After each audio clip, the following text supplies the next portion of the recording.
Now, you might say that this is a pretty nice pedal board. I think it is. I think this is a really nice pedal board. You've got the HX Stomp on there. You've got the Maris Enzo on there. So these are all like state-of-the-art pedals, and I love them. I absolutely love them. But the DS1, the lowly DS1, these days I think kind of gets a bad rap from some people. Came out in the 70s, so it's, you know, it's an older pedal, but I think because of that, it sort of gets this rap like, oh, well, the DS1's really old, so we've got better stuff now. And look, I agree. There's so much more variety in the kind of distortion that you can get today. Like the Iron Horse from Walrus, it's almost like a fuzzier distortion. It sounds really clean if you check out like Rabia's videos, where he does like sick lead on that thing.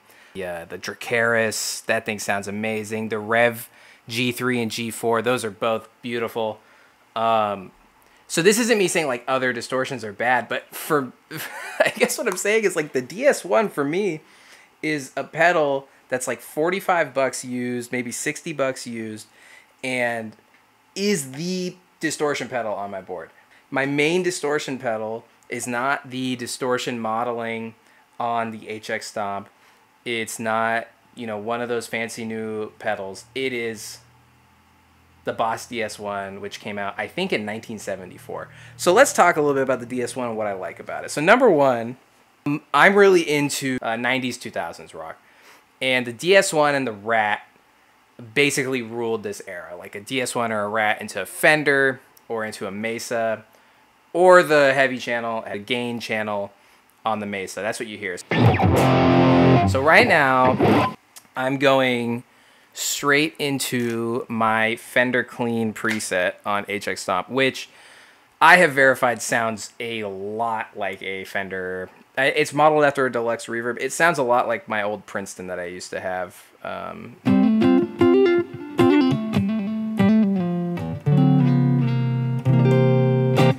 I think. It's got that sort of Fender quackiness. You know, you can get that.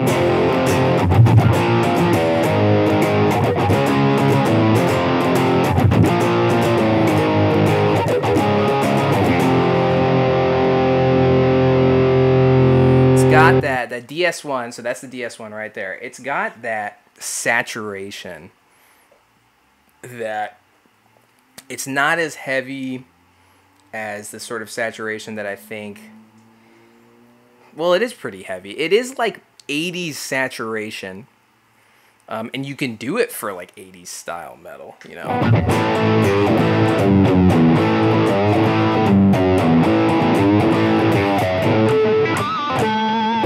Right? You can do that sort of thing with it, which is the other thing that I like about it. So this is a super versatile pedal.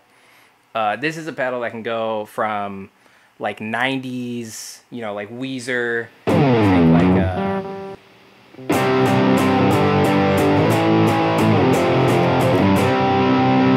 you think like you know, Blink-182.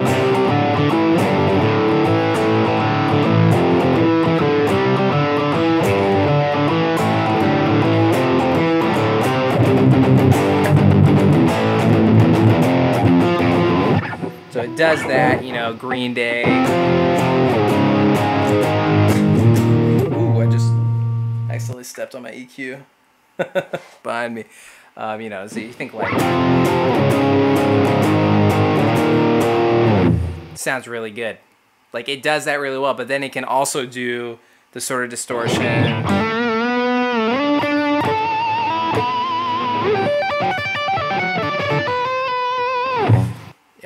You know, the sort of 80s tapping, really high gain lead saturation. So it can also do lead that you wouldn't associate with that style, right? So everything I was just doing, that's like 90s, 2000s rock. Okay, but what about classic rock lead? I think it really kills it at classic rock lead.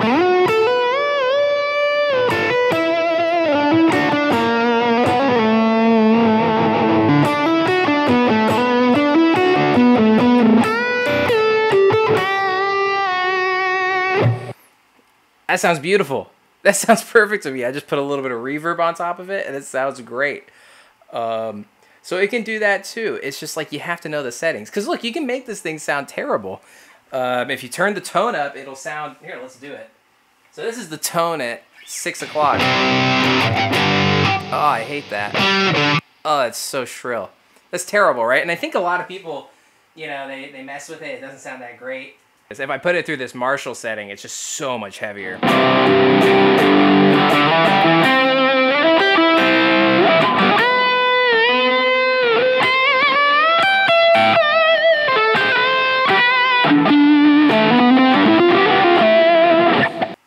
Like, this is the only distortion pedal that I need. Okay, to be fair, when I play metal, I use my Rev. I use a model of the Rev G3, whichever one is the, you know, the more metal distort, the purple channel. I use that on the HX Stomp, which is pretty sick. This is the only distortion pedal I need, because for me, the kind of gain that I like to play, kind of lead that I like to play, it doesn't get heavier than this. You know, I'll do like...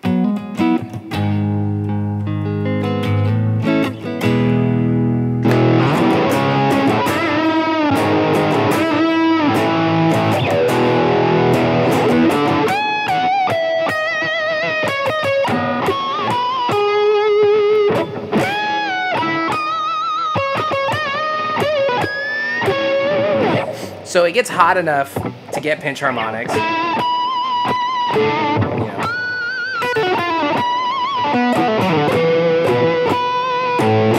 But then I think it's not so hot that it's obnoxious with the lead or with the rhythm, right?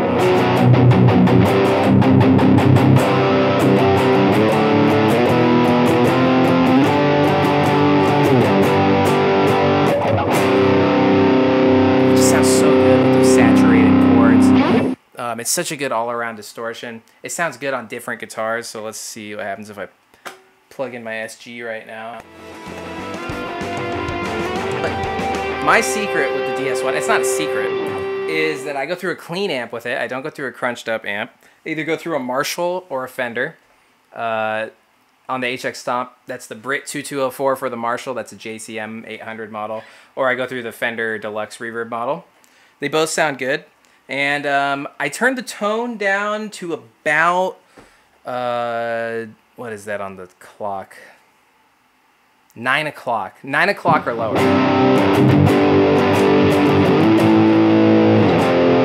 Right, Kurt Cobain used this. Rivers Cuomo is noted as using this in a Rat.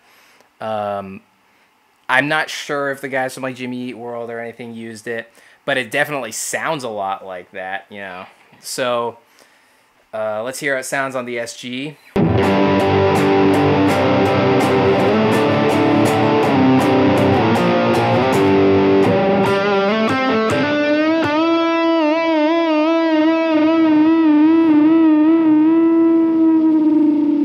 You know, on the SG, you can get a really cool like.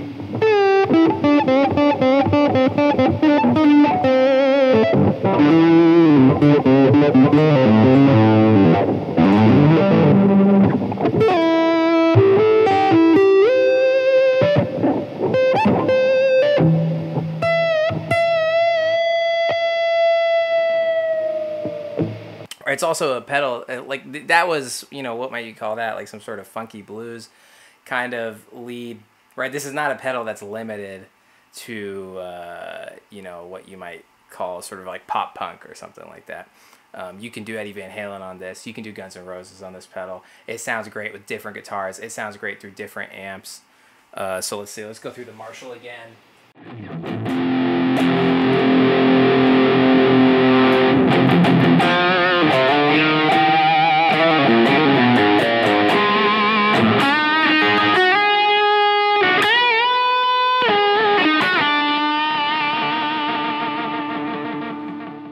So long story short, I have a rig that I have saved a lot of money over the years to have. The stuff, we all know that this stuff isn't cheap. Like I have saved, you know, that Stratocaster that I was playing, this guy right here. You know, I saved every dime I had for my summer job when I was 15 to buy this. And I've upgraded it over the years. I've had this guitar for like 10 years. You know, I'm still paying off my gear card. from Guitar Center for my HX Stomp. This stuff is not cheap. So when there is a pedal like the DS1 that is available for like 50 bucks, maybe less used, if you check out Reverb or something like that, is reliable. It sounds great. It has a big, I'll put a picture up on the screen. It has a big like stomp on it. So if you're gigging, it's, it's not like you're gonna, it's a lot harder to miss the button to activate the pedal. Now, a lot of times when you're gigging, it's dark, and what I like about the Boss style pedals is that you can hit them really easily. You don't have to look for the little button, like say on my on my slow or like my big muff. There's that little button, whereas the Boss style is just like the whole pad you can hit, which is really great. So if you're doing,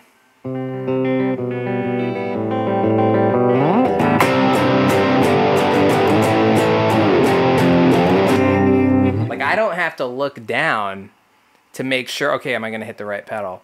And for this type of music that I play, these transitions between clean and distortion need to be super tight. And one of the songs on our first album goes from this super clean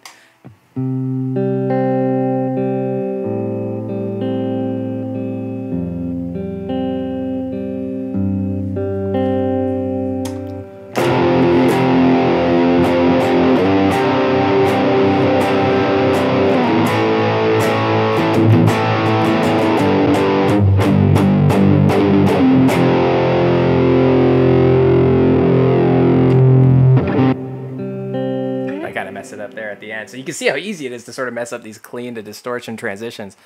That's a song from my band Stay for the Fireworks' first album called Wondering Where You've Been. So if you're live and you need to do this like quick transition between distortion and clean, it's really good to have the Boss style stomp where it's really hard to miss. So I like it for that.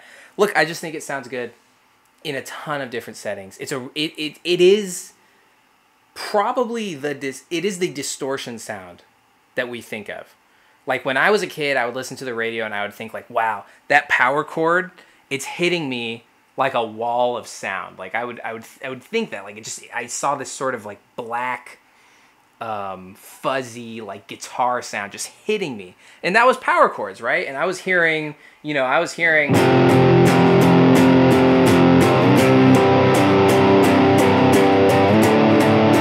that's what I was hearing on the radio. And the DS1 is so widely used by so many different people since 1974 or whichever year exactly it came out, that for better or for worse, this is the sound that people think of, I think, when they think of distortion, because it's on so many of the most famous records of the last like 30, 40 years. So to me, it's like, this is, if you need a good, reliable distortion pedal, I don't think this thing sounds like it costs 50 bucks. And it probably costed more when it first came out. I don't think this thing sounds like, a $50 distortion pedal. I think this thing sounds like the distortion that I know and love from all the music that I know and love. So with that, I think the DS1 gets a bad rap. Now, the one thing that a big problem with the DS1 is where other distortion pedals have an advantage is, number one, it does not have a boost, right? A lot of times there's the rhythm and then I need to do my solo. But when you're live, if the other guitarist is also doing, and you're already at that level, you need a boost. And a lot of pedals now come with a boost button. The DS1 does not have that. So you need to use your EQ or something like that to get that boost. The other thing is, it is kind of a one-trick pony. I mean, I've seen people do some light distortion stuff with it that I'm not particularly crazy about. I basically never change the settings on this thing. I've got distortion turned all the way up. I've got tone turned almost all the way down for that sort of, and it sounds beautiful to me. So if you like this video, I am Upside Down Guitar Guy, also known as Julian. Please like and tell me in the comments, what do you think of the DS1, and if you don't like it, what pedal do you like better? Later.